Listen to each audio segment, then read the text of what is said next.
Bonsoir, bienvenue. J'espère que vous avez passé une agréable journée en compagnie de notre Dieu. Nous voici maintenant arrivés au chapitre 10 de notre livre « La vérité sur les anges » de Ellen G. White. Les anges de l'époque des juges au début du royaume. Nous allons faire plus ample connaissance de celui que l'on appelle l'ange de l'Éternel, à savoir notre Seigneur Jésus-Christ. Soyons attentifs et nous apprendrons comment distinguer l'ange de l'Éternel, le Fils de Dieu, des anges, messagers célestes et prophètes de Dieu. Le langage de Dieu est divin et approprié à sa grandeur. Et sa fidélité nous est toujours assurée. Jamais il ne faillit à ses promesses. Et il l'a prouvé maintes et maintes fois à son peuple durant l'époque des justes. Sans plus tarder, commençons. Les anges de l'époque des juges au début du royaume. Le Christ comme ange du Seigneur.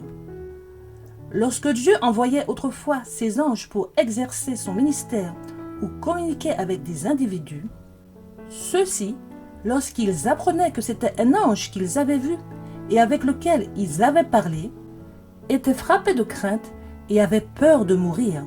Ils avaient des vues si élevées de la terrible majesté et de la puissance de Dieu, qui pensaient que le fait d'être mis en rapport si étroit avec un ange directement issu de sa sainte présence les détruirait. Après la mort de leur chef Josué et des anciens qui lui étaient associés, le peuple a commencé à retomber progressivement dans l'idolâtrie. Le Seigneur n'a pas laissé passer les péchés de son peuple sans les réprimander. Il avait encore des adorateurs fidèles en Israël et beaucoup d'autres, par habitude et par association précoce, assistaient au culte de Dieu au tabernacle. Une grande compagnie était rassemblée à l'occasion d'une fête religieuse lorsqu'un ange de Dieu, après être apparu d'abord à Gilgal, se révéla à la congrégation à Silo. Cet ange, le même qui était apparu à Josué lors de la prise de Jéricho, n'était autre que le Fils de Dieu. Il leur montra qu'ils n'avaient pas manqué à ses promesses à leur égard, mais qu'eux-mêmes avaient violé leur alliance solennelle. Et il arriva, lorsque l'ange du Seigneur eut prononcé ces paroles à tous les enfants d'Israël, que le peuple éleva la voix et pleura. Et ils ont sacrifié là au Seigneur, mais leur repentance ne produisit aucun résultat durable. Gédéon. Gédéon était le fils de Joas de la tribu de Manassé. La division à laquelle appartenait cette famille n'occupait pas une position de premier plan. Mais la maison de Joas se distinguait par son courage et son intégrité. Gédéon a reçu l'appel divin à délivrer son peuple. Il était occupé à battre le blé, alors que Gédéon travaillait dans le secret et le silence et méditait sur la condition d'Israël et se demandait comment briser le joug de l'oppresseur de son peuple. Soudain, l'ange de l'Éternel apparut et s'adressa à lui en ces termes. « L'Éternel est avec toi, vaillant homme. » L'ange avait voilé la gloire divine de sa présence, mais ce n'était autre que le Fils de Dieu. Lorsqu'un prophète ou un ange délivrait un message divin, ses paroles étaient « Le Seigneur dit, je ferai ceci ». Mais il est dit de la personne qui parla avec Gédéon, « Le Seigneur lui dit, je serai avec toi ». Désireux de faire un honneur particulier à son illustre visiteur et ayant obtenu l'assurance que l'ange s'attarderait, Gédéon se hâta d'aller à sa tente et de ses maigres provisions, il prépara un chevreau et des gâteaux sans levain qu'il apporta pour les présenter devant lui. Comme le gâteau était présenté, l'ange dit « Prends la chair et les gâteaux sans levain, pose-le sur ce rocher et verse le bouillon. » Gédéon fit ainsi. Et alors le Seigneur lui donna le signe qu'il désirait. Le bâton à la main, l'ange toucha la chair et les gâteaux sans levain, et un feu s'éleva du rocher et consuma le tout comme un sacrifice et non comme un repas hospitalier, car il était Dieu et non pas un homme. Après cette marque de son caractère divin, l'ange disparut.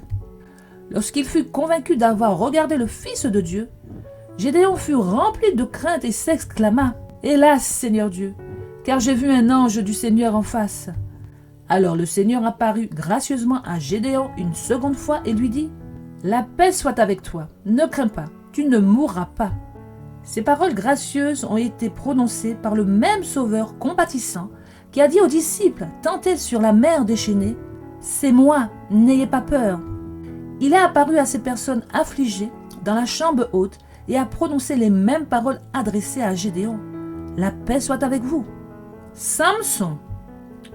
Au milieu de l'apostasie généralisée, les fidèles adorateurs de Dieu continuaient à le supplier pour la délivrance d'Israël. À la limite de la montagne qui domine la plaine philistine, se trouvait la petite ville de Zora. C'était là qu'habitait la famille de Manoah, de la tribu de Dan, l'une des familles qui, au milieu de la défection générale, était restée fidèle à Jéhovah. L'ange de Jéhovah apparut à la femme de Manoah, qui n'avait pas d'enfant, pour lui annoncer qu'elle devait avoir un fils, par lequel Dieu commencerait à délivrer Israël. En vue de cela, l'ange lui donna des instructions concernant ses propres habitudes, et aussi pour le traitement de son enfant. La femme chercha son mari, et après avoir décrit l'ange, elle répéta son message. Puis, craignant qu'ils ne commettent quelques erreurs dans l'importante tâche qui leur était confiée, le mari pria « Que l'homme de Dieu que tu as envoyé revienne vers nous et qu'il nous apprenne ce que nous devons faire pour l'enfant qui va naître. » Lorsque l'ange apparut de nouveau, la demande anxieuse de Manoah fut « Comment allons-nous commander l'enfant et comment allons-nous le traiter ?» L'instruction précédente fut répétée. Qu'elle prenne garde à tout ce que j'ai dit à la femme, qu'elle ne mange pas de ce qui vient de la vigne, qu'elle ne boive pas de vin ou de boisson forte, et qu'elle ne mange aucune chose impure. Qu'elle observe tout ce que je lui ai commandé. Manoah et sa femme ne savaient pas que celui qui s'adressait ainsi à eux était Jésus-Christ. Ils le considéraient comme un messager du Seigneur, mais ils ne savaient pas s'il était un prophète ou un ange. Désireux de faire preuve d'hospitalité envers leur hôte, ils le prièrent de rester pendant qu'il lui préparerait un chevreau. Mais dans leur ignorance de son caractère, ils ne savaient pas s'ils devaient l'offrir en holocauste ou le placer devant lui comme nourriture. L'ange répondit, « Si tu me retiens, je ne mangerai pas de ton pain. Et si tu veux offrir un holocauste, il faut que tu l'offres au Seigneur. » Se sentant maintenant assuré que son serviteur était un prophète, Manoah dit, « Quel est ton nom, afin que lorsque tes paroles s'accompliront, nous puissions te faire honneur. » La réponse fut, « Pourquoi me demandes-tu mon nom, puisqu'il est secret ?» Percevant le caractère divin de son hôte, Manoah prit un chevreau avec une offrande de viande, et il l'offrit sur un rocher à l'Éternel. L'ange fit des prodiges, et Manoah et sa femme regardaient. Le feu sortit du rocher, consuma le sacrifice, et comme la flamme montait vers le ciel, l'ange du Seigneur monta dans la flamme de l'autel. Manoah et sa femme le regardèrent et tombèrent face contre terre. Ils ne pouvaient plus avoir de doute sur le caractère de leur visiteur.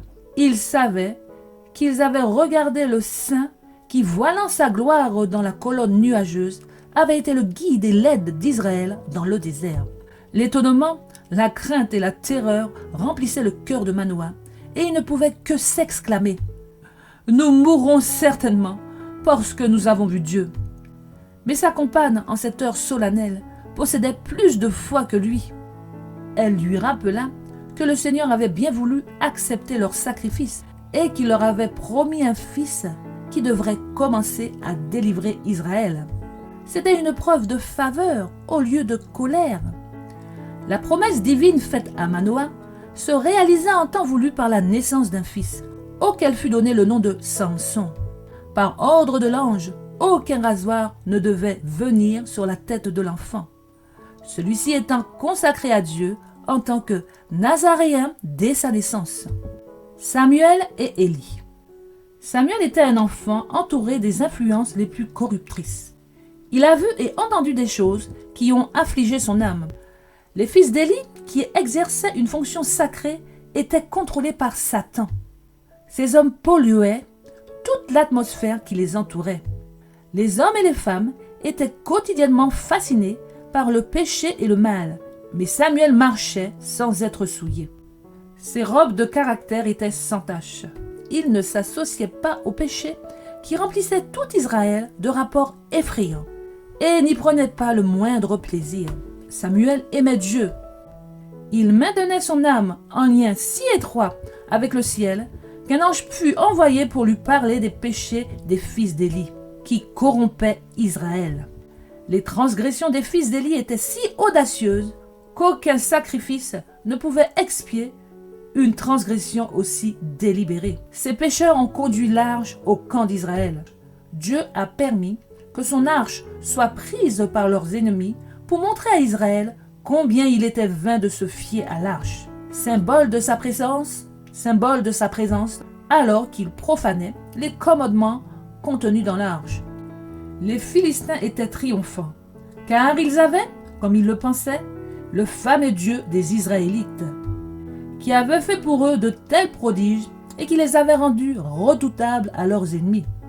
Ils amenèrent l'arche de Dieu à Ashdod et le placèrent à côté de leur Dieu.